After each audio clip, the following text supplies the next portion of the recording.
let's try this. Going to a prompt.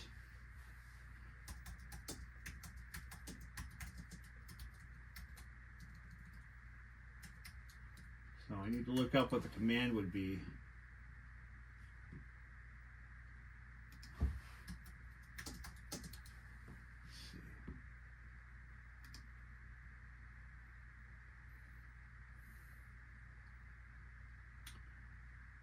So we have basic here. I believe you have to, let's see. All right, so from the basic prompt, let's try PR number 7. I think that is, oops, PR number 7.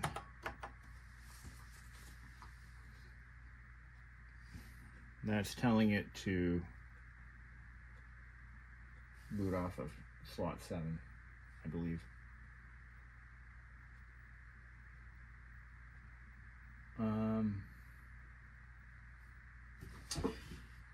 Okay, boot Apple 2 plus, let's see. Okay. Welcome back, everyone. Today we're going to take a look at the Apple II Plus, specifically the Silentype printer. It's going to be an exciting day. So I'll open this video with a couple of things. So I went ahead and I purchased one of the Booty USB interfaces for the Apple II Plus. What it does, a USB storage device interfaces. Let's take a look at that for a minute. So I'll take the monitor off, pop the hood, and see what's inside. So inside the Apple II Plus, I have this device right here. This is the Booty by David Multimeter, and is sold through Mac Effects. This device cost $80 as you see it, includes the USB thumb drive. I don't know what size the drive is, but it is included. And it's pre-configured. It's basically plug and play. And I'll show you what that does. So you want to install that device on the last slot on your board, so the highest number slot. I put it in slot 7. And what it's going to do, so when I turn the unit on, go ahead and do that now.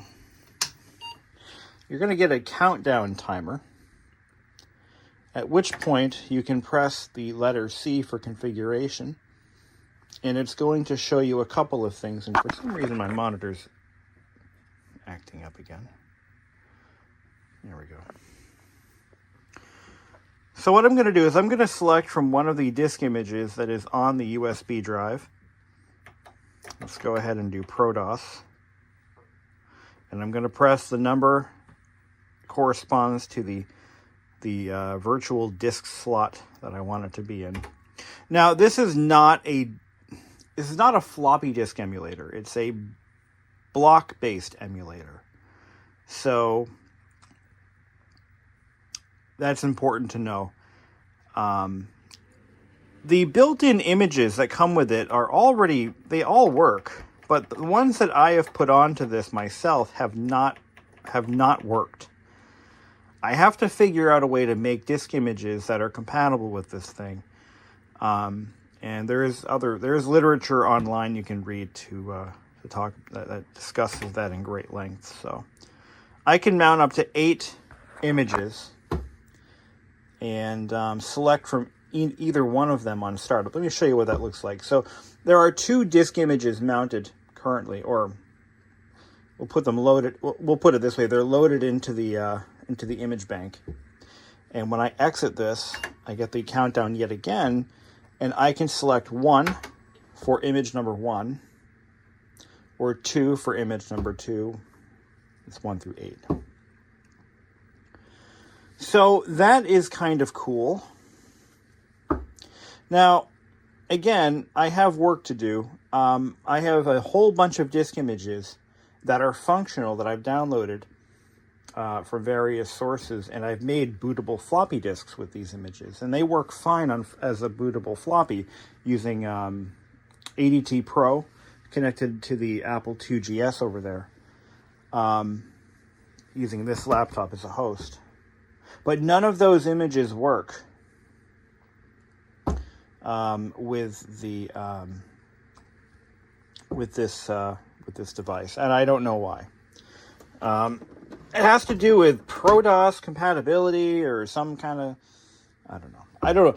And I think it's important to mention that while I grew up using Apple IIs, I never did anything much deeper than that. Let me explain. So we had Apple IIs in most of the schools I attended up until about middle school or so. And the Apple IIs, we were just given floppy disks to use in class. We popped them in the drive and we started up off the floppy, and that was it. And most of it was educational software from the vast libraries of MEC.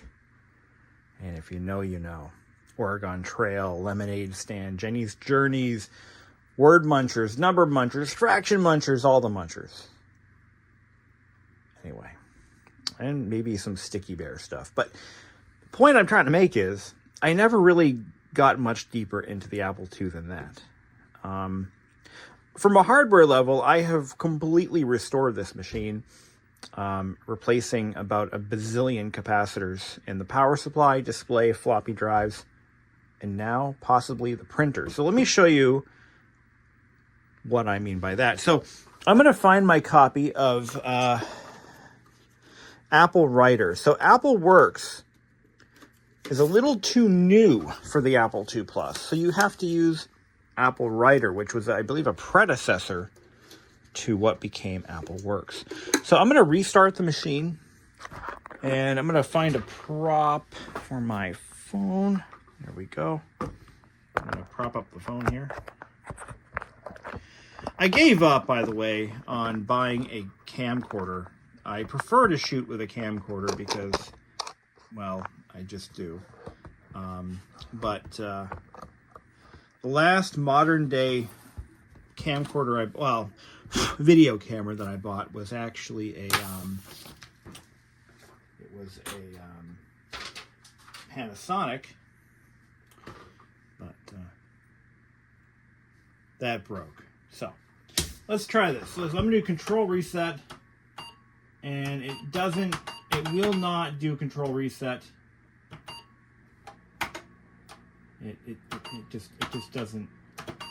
For some reason, when you're booted into ProDOS, it just doesn't do that. So we're gonna fire it back up again, okay?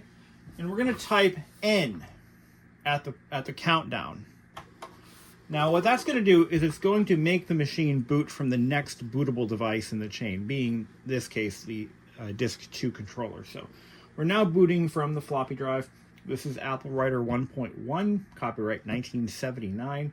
So this is period correct for the Apple II Plus.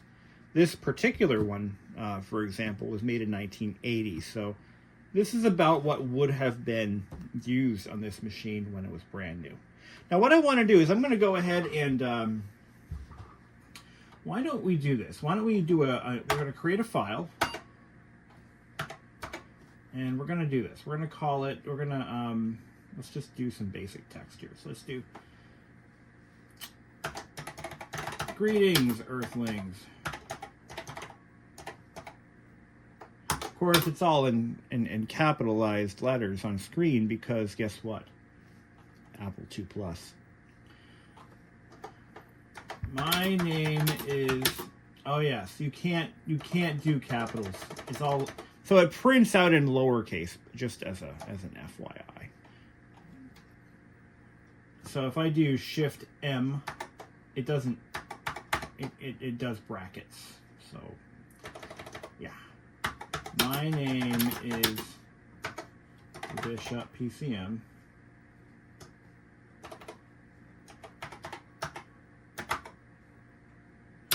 And I can't type. This is an awkward angle to type in.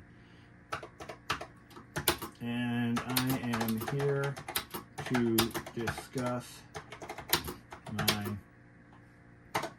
Apple II when the Silentype printer. With any luck, we will make this printer work. Oh, okay. But again, there is no case sensitivity here. It'll all print out in lowercase. Now I have the Silentype hooked up right here, and I'm going to print to it. I've been messing with this printer a little bit, and I have found some issues that we may need to address. So you can clearly see that I've had some fun with this thing, and yes, I have. Look at how cleanly that shears off. Look at that. That's just amazing. So the Silentype printer was one of Apple's very first printers for the Apple II. I believe it was actually the first printer for the Apple II. And it is a thermal printer. Uses standard thermal rolls. You could actually have those rolls made today. Just like a fax machine. It uses the same technology as a fax machine to put ink on paper. And that's the beauty part. There is no ink. It uses thermally sensitive rolls of paper. Paper that is coated with a material that when exposed to directed heat, it actually turns dark. So no ribbons, no ink cartridges, no toner to buy. You just buy the rolls. I currently have what's already in there, which is nearly a complete full roll. And I also have I have 2 unopened rolls that date back to the early 80s in my garage.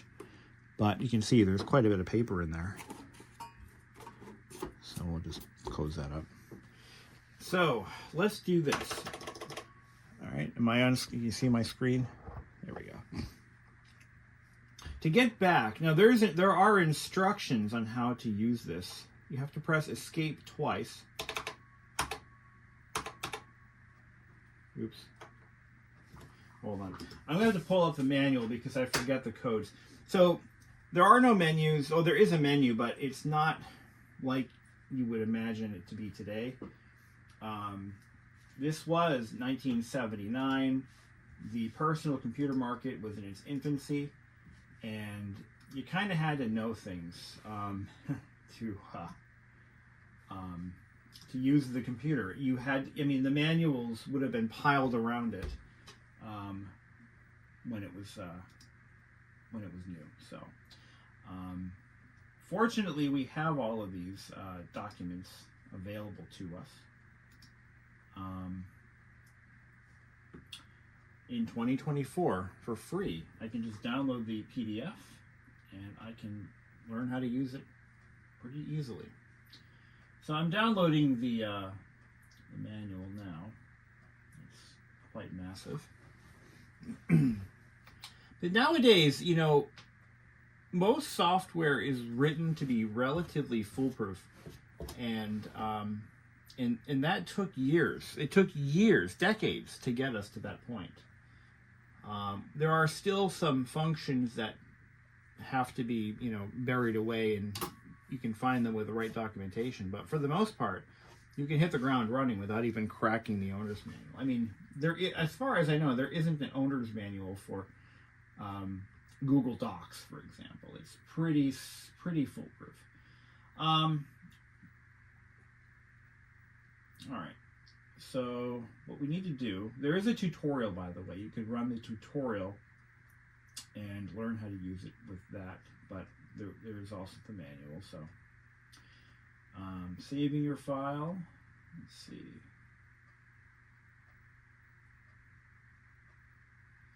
You have to get back to the menu, so hold up a second here. Uppercase. Oh, there is uppercase mode. Okay, so right now everything is in lowercase, and the shift key will not produce uppercase characters, it says. Let's see. Pressing escape makes the next character appear on the screen in black on white. All characters that appear on the screen black on white will be printed. So you actually have to use the escape key. Oh, I see. So press escape. So let's go back to this here. So we're gonna do this. We're gonna do this right. So escape. Hello. This is in uppercase. So the first letter in each word is uppercase. Okay. So I'm glad I found that. Okay. So we can use upper and lowercase, but by default, everything is in lowercase because that is what the machine can handle on the display. So if you have an Apple IIe, obviously life is a little easier for you because the Apple IIe can support both upper and lowercase. All right. To get back to the main menu,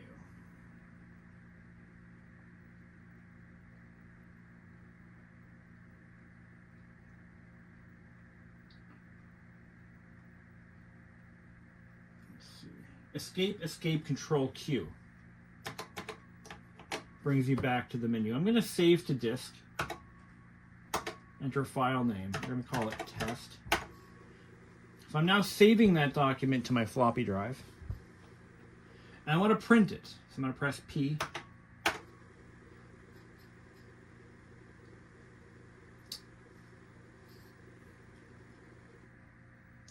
I'm going to print new document.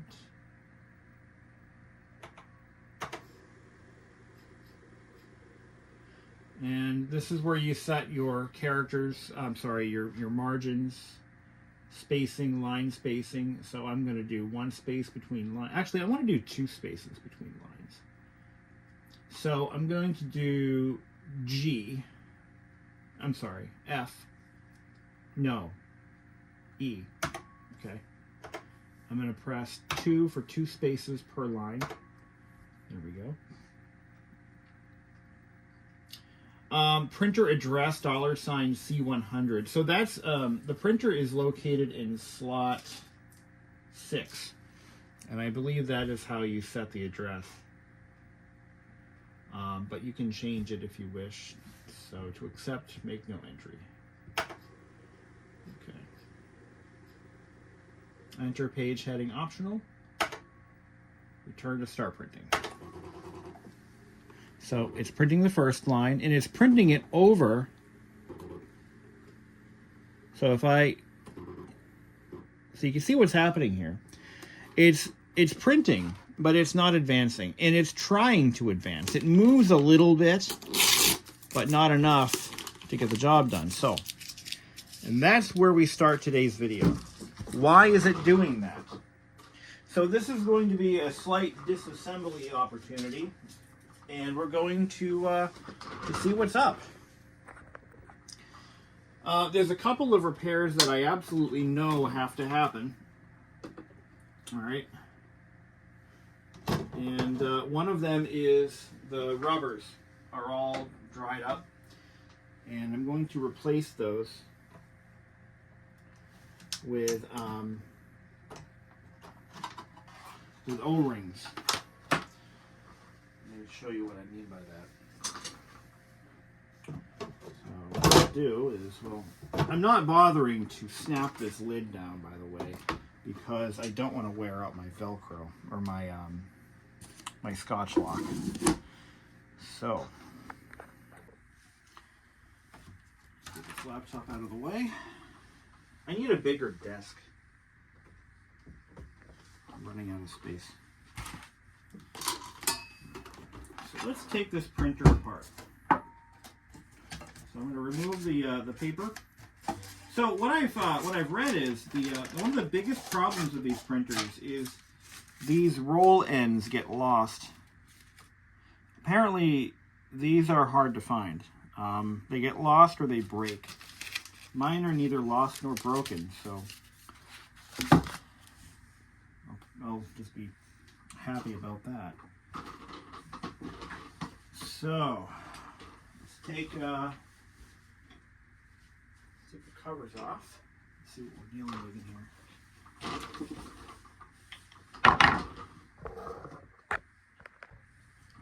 Could you imagine if a major corporation produced a printer or any device built like this today? I mean, it would be so incredibly awesome. I mean, this thing is made entirely out of stamped steel. I mean, how cool is that? Requires no ink, except for that special paper, which let's just conveniently forget about that for a moment. Everyone would have a problem with that. Oh, I have to buy the special paper. Oh my God, my rights are violated. Okay, I'm trying to be funny. Okay, so what do we got? All right. So this nylon gear is cracked, but this actually works. So this part actually does work. This is the print head traverse mechanism. It's working fine. But let's just take a gander at this. This is something else. So there's your print head driven by a cogged belt, which is in good shape. It's not worn out or broken or cracked or anything. This gear is cracked, but that's okay. It's not falling off the shaft or anything. Look at the size of that motor. Oh my God. They're enormous. So I think the motor driver is bad. Based on what? Just a hunch. So it's getting the command to advance, but it's not advancing. So the motor controller probably is the issue here. Oh,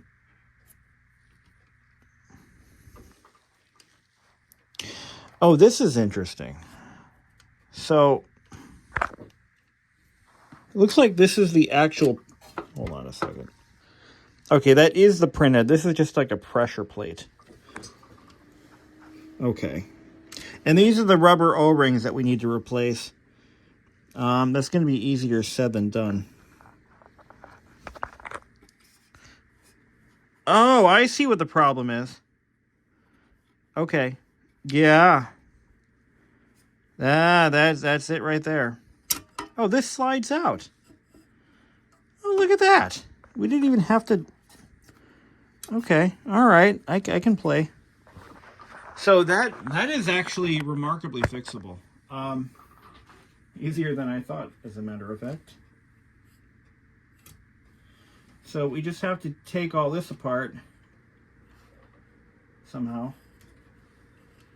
Is that... Can that knob be removed? No?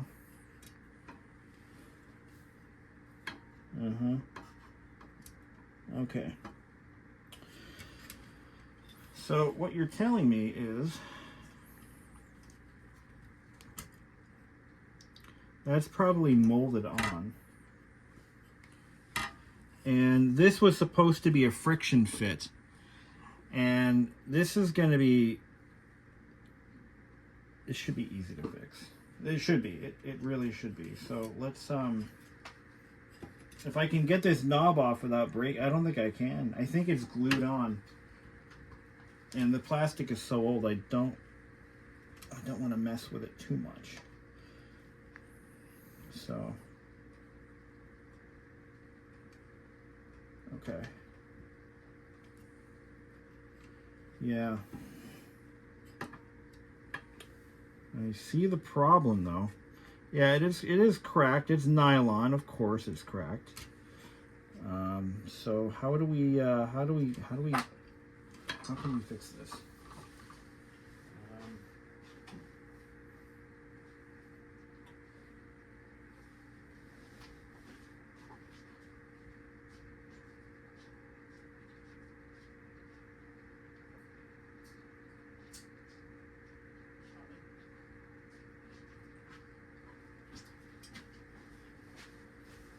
I didn't realize it was just a friction fit on that. Okay, the knob is coming off. Okay, perfect. Perfect. Now, let's take this out. Can I get a good angle on it there? There we go. Okay. Yeah, we're getting somewhere. There we go. So, this piece here is the problem. But it's not unfixable. I'm going to go ahead and remove these O-rings. I do believe I have something I can replace those with. There's one of them had fallen off. It was so dry rotted. In terms of capacitors, we have one cap in the whole thing. Just one. You don't need more than one, do you? Punk? No? All right. So we're gonna get these O-rings off. I'm gonna see what I have in my bag of tricks. Be right back. Okay, so I'm not gonna have anything that is identical, but I might have something close. I have these are air conditioner O-rings, sealing rings. No, that's going to be the wrong size. I guess I don't have anything that will replace the one I lost, but it's okay. We have enough here, I think, to make a good, well, they're not broken. That's impressive. I have 3 of them total. All right, so let's just go ahead and space these evenly. I'm going to clean the shaft with some steel wool and polish it up. There we go. And then we're going to take some rubbing alcohol. We're going to clean it with that.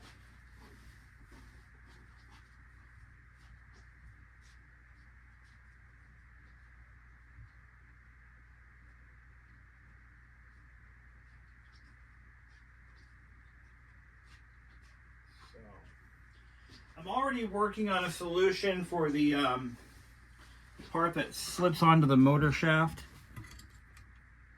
I think I have a plan for that. And you know the funny thing is, it's like it broke from sitting. I bet you this was a working unit when it was put away. And age got to it and did what it does. So I'm gonna clean that up, clean all the oils and stuff off of it, and we're gonna do the same with the collar. But you'll like what my thought is, my plan. What we're gonna do is we're gonna take a little bit of heat shrink tubing. And I'm going to heat this up, and the heat shrink tubing is going, and this is getting hot. It's going to soften the plastic and shrink it back down to its original size. That's the idea. Wish me luck. I'm going to need it. So,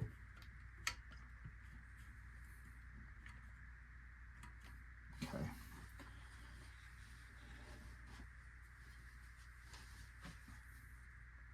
But to do that, we need to get any residue of oil off of that motor shaft using rubbing alcohol.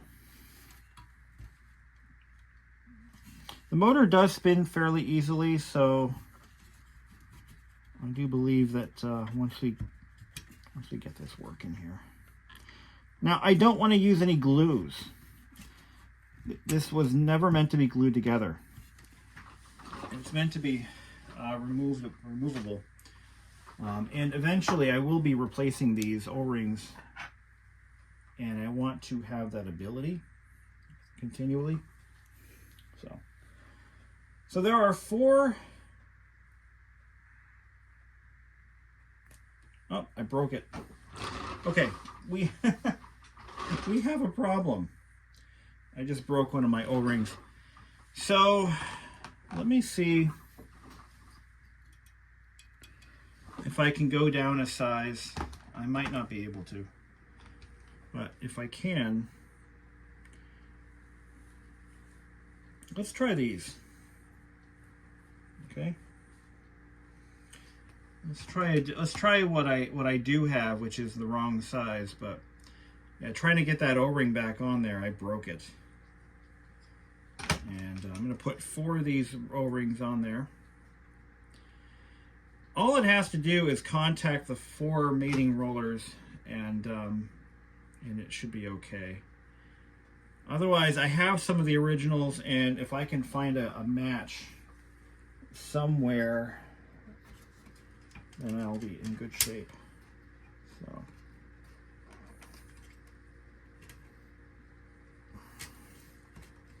There we go. So if it makes contact, which it probably won't, but if it does, then we should be all right. Let's see. I'm gonna say that's a solid no on that one. Actually, yeah, you know, it may work. I think it's gonna work.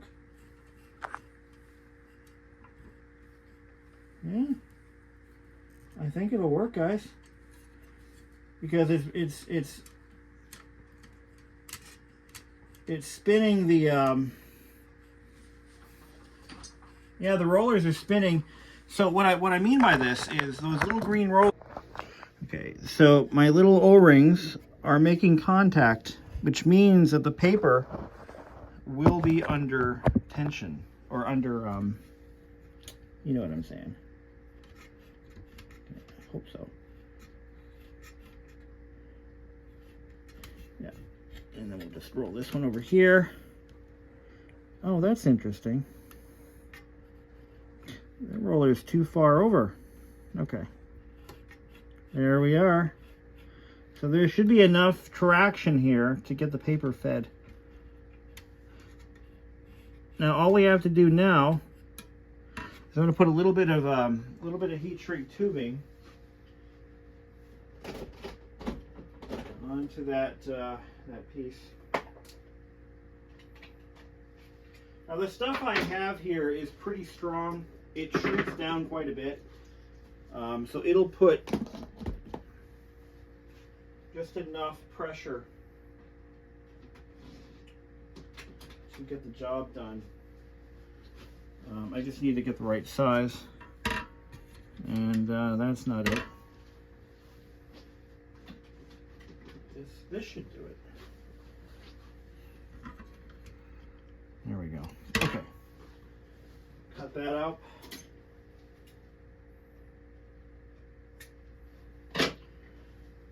Put a little piece on there, like so.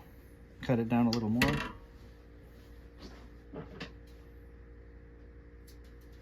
See, what we have going for us is it's made out of nylon, I believe. And nylon, it shrinks over time, and it can crack. But as long as it isn't shattered, we should be all right. Yeah, that's the perfect size. Now I'm going to bring this over to my hot air station, and we're going to shrink it down. Okay. Well, I thought it worked. It worked for about 5 seconds. All right, well, we're going to leave that there for now. But you can see it didn't really shrink it like I was hoping. So maybe we put another piece on there. So glue is an option, but I'd rather it not be. But there actually is another choice. It doesn't have to be permanent. It can just be something like a hot glue. I think that's what I'm going to do. What we're going to do is we're going to shoot a little bit of... No, I don't know about that. I don't know. It was originally friction fit.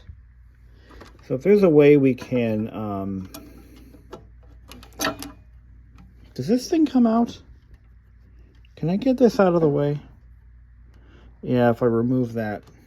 Okay. Yeah, if I really had to, I could. Shrink tubing is not going to do the trick here in this case. It'll work wonders for preserving what's there, but that's about it. So I gave this a little more time to cool, and it suddenly fixed itself. So what we need to do now is just confirm that paper will run through it again, and it's fixed. If that part is broken, like in pieces, unfortunately, maybe curtains for that particular printer. I don't know how hard it is to find parts for these. Well, actually, I'm certain it's pretty hard. They didn't exactly sell that many of them once the image writer came out, I believe. Actually, no, I read somewhere that these might have been used in the food service industry.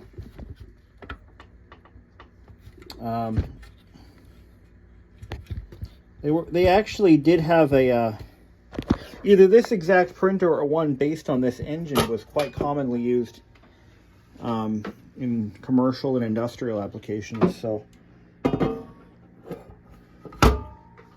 as we all know, Apple didn't make this. Somebody made it for Apple, and I'm not sure who that somebody was.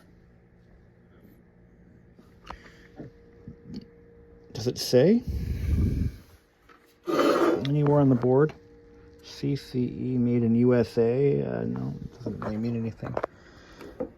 It's hard to say, really. It is remarkably clean, though. But I think we got it licked. Let me just run the roll through it, make sure that it feeds. Oops, don't lose that. Okay. So the instructions for installing a roll in this thing are quite involved. You know, I'm going to go ahead and put the cover on. No breaks, no cracks, no new taxes. Little fun story. My grandfather used to work for a company called Integral Graphics. I think that's what it was. Anyway, they produced a printer right in New Hampshire, actually. Originally Franklin, Massachusetts, but they moved their plant. They built a brand new facility in Milford, New Hampshire. Integral Graphics or Integral Data, it was something like that. And they were a leading supplier of printers to the Apple II community. My grandfather would have worked there in the late 1970s, 1977, 78 perhaps. That was right around the time they moved to New Hampshire, so that kind of lines up. But they were a printer manufacturer in the U.S., and they were marketing their products to the Apple II community. In fact, I looked them up. There is I have a copy of the Computer Buyer's Guide and Handbook from May of 1984, and their products were in fact listed in the vendor list at the back. I know they were in there, so. Okay, we may have to source a different sized O-ring, but I think we're on the right page, and I did not glue it together. That's key. Don't want to glue that because you want to make sure that that shaft can be removed for later serviceability. Eventually, you're going to have to take it apart for one reason or another, and you just don't want to end up in a situation where you start breaking irreplaceable parts just to get it apart. Now that's no good. So why won't this drop in? Hold on. Is it in all the way? Yeah. Okay. All right. Get that lined up? There we go. And I'm gonna get this one lined up. Okay. No, huh? Is it spring loaded? Oh, it's spring loaded. Well, Ain't that fancy. So we want a clean sheet. Let's take my scissors here. Now this paper is probably somewhere about 35, 40 years old. I don't know when this machine was taken out of service, but that's kind of impossible to know, actually, at this stage. All right, so you're supposed to load the paper into there. You're supposed to fold it like origami. There we go. Do some origami. Yummy. Then you tuck the paper down into here. Now we have nice shiny new rollers, or O-rings, where the originals were. You should be able to get this thing to feed. This is actually quite tricky. Yeah, I'm gonna turn the roller, the feed roller. I'm gonna try to turn the feed roller and get it to feed. No? Yeah? No? How about not? How about not? How about we don't do that? No wonder these were such terrible printers. There we go. Okay, there we go. So I just did it my way, like Frank Sinatra. Okay, so we're getting somewhere. Now let's get this in there. I did it my way.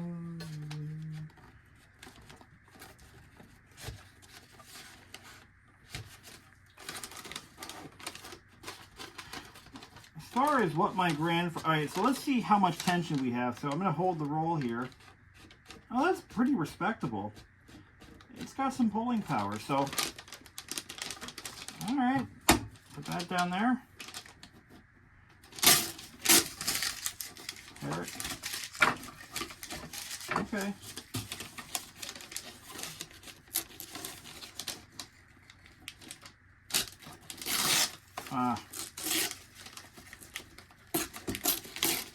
Okay, there we go.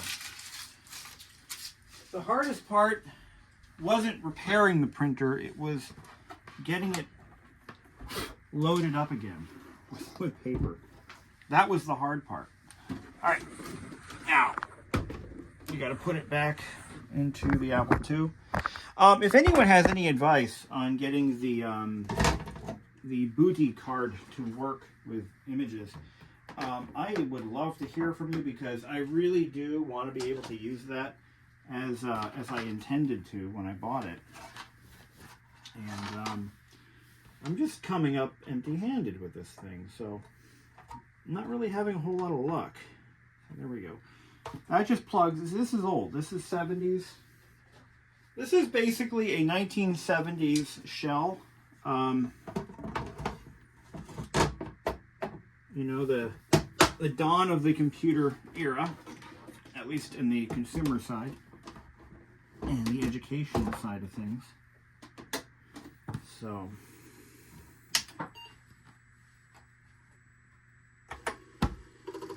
floppy boot. Let's see what we get.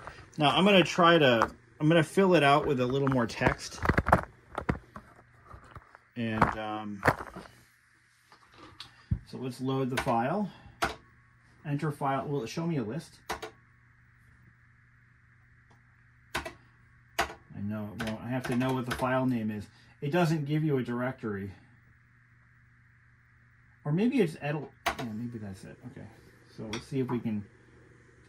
So let's do this. Let's edit file in memory. So it's in memory now. So there's my document. Oops, backspace. What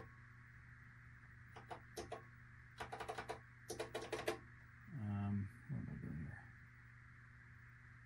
Can I tab? Oh, there's no tab key.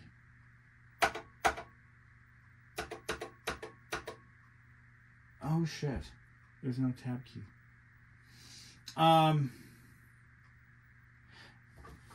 Okay, so I have to pull up the menu again. All right, so I have to be able to navigate. So there's actually, so the arrow keys, hold on a sec.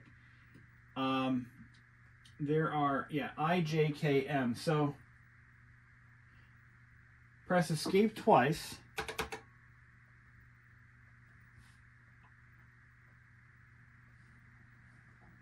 And, oh my God. You have to press escape twice to go into edit mode. This is crazy. Oh my God, this is so freaking awesome. Imagine 4 arrow keys. So I, J, K, M. Those are your arrow keys, not the arrow keys. Those are your arrow keys. Okay. So I'm out of, okay. I'm going to go line carriage return. I'm going to just type in a bunch of garbage. We want to see this thing really work.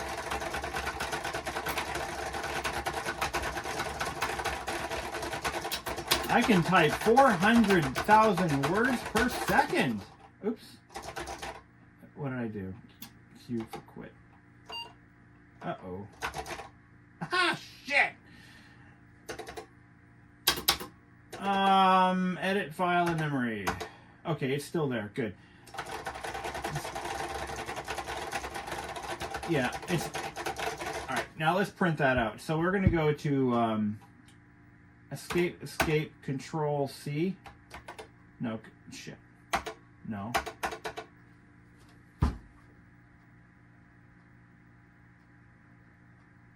I should print the manual out just to have it.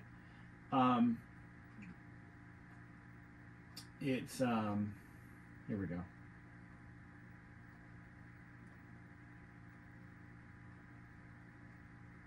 Escape, control Q. So we're going to save this to disk, so I don't have to do this again. Same name. Okay. And we're going to print file. You have to completely rethink the way you use a computer. When you go back down to something like this, you have to rethink, relearn, and change your frame of reference entirely to be able to use something like this, because it's just bizarre if you're used to a modern computer. So it saved my 2 lines per two returns, two lines per space. Here we go. It's printing. It's advancing. 2 lines. Yep, it's working.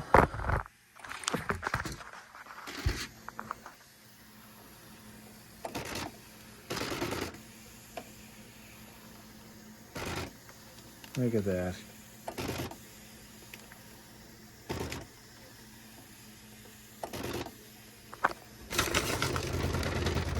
Look at that.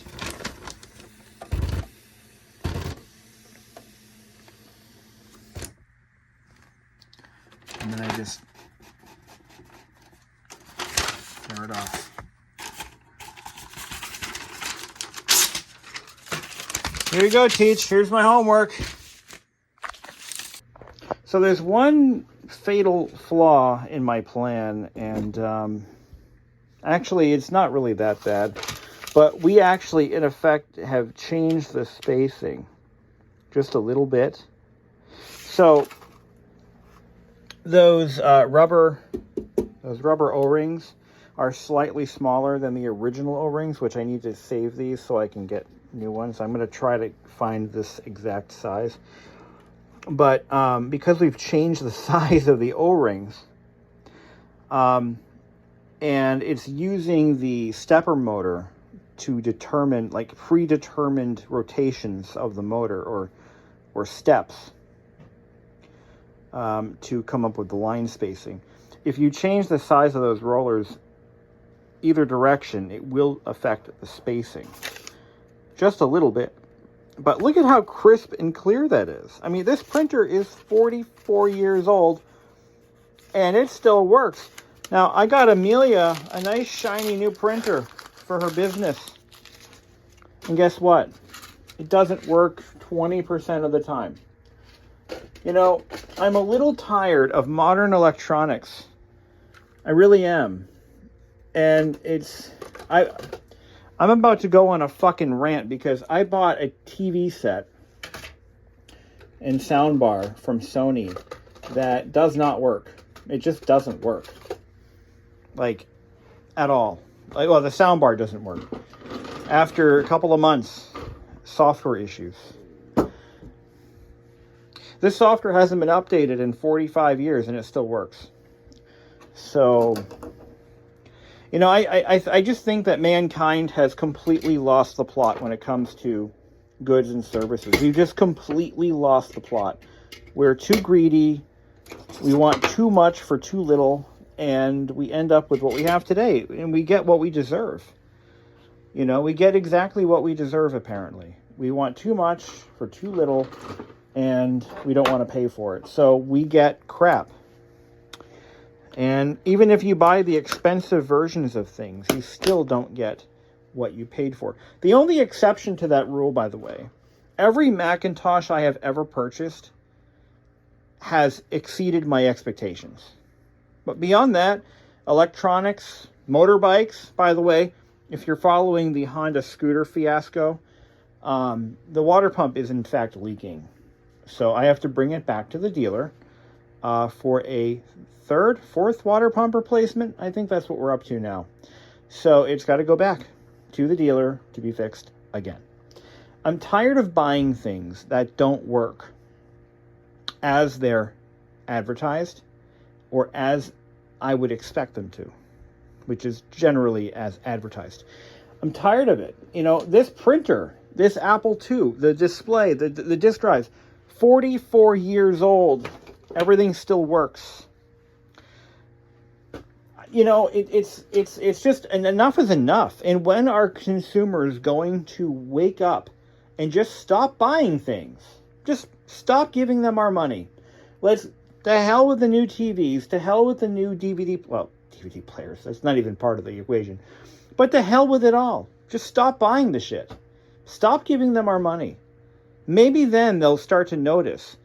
Stop subscribing to things, guys. Stop it. Just stop. Everybody just collectively put our money in our bank accounts and leave it there.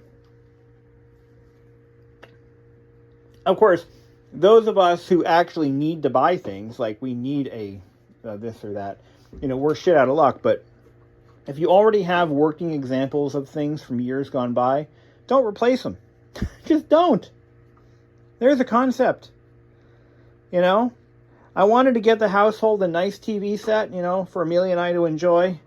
Nice sound bar, nice 50-inch, you know, LED display, you know, something decent, you know, energy conserving. By the way, it does save us power. I will say that. I noticed a significant drop in our light bill when I bought that TV, by the way. Just so you know. So that's nice. But, I mean, it doesn't have to be this way. We could design things that work and actually get a useful life out of them rather than, you know, 6 months and it's dead. I just... Anyway, I got to put my thoughts together and really think this argument through because I have a plan.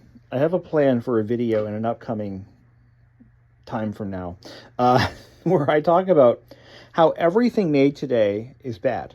Everything. The only exception being, again, every Mac or Apple product that I've bought, iPhones, MacBooks, Mac Minis, never had a problem with them. They just work as advertised. And the thing is, Apple knows that if they fuck that up, they don't have a business model. If Apple starts putting out garbage that doesn't work, there goes their business model because that's what they're selling. That's what is commanding the high price. Their stuff just works. And again, with this Apple II Plus, it just works. And all we had to do is fix a little coupler and replace a couple of rollers or a couple of O-rings. and the fucking thing works. I mean, guys, it doesn't have to be this bad. We've done it before. We used to make reliable goods and services. Stuff that was worth paying for. Now we don't. We've completely lost the plot. And that's all I have for you guys. Thank you for watching. So I thought I'd wrap up the video with a couple of other points. Number one, I posted a shortened version of this video to one of the Apple forums on Facebook. And a gentleman reached out to me and said he actually 3D prints the coupler. And he sells them in a pack of 2. So if you would like to replace the coupler with a new one, it's not going to be as good as the original, but it will get you going if the original one has crumbled. But I will be buying a pack of those because I think having a spare would be a good idea. Also, this printer, I did look up some of the specs on Wikipedia. It is an 80-column printer.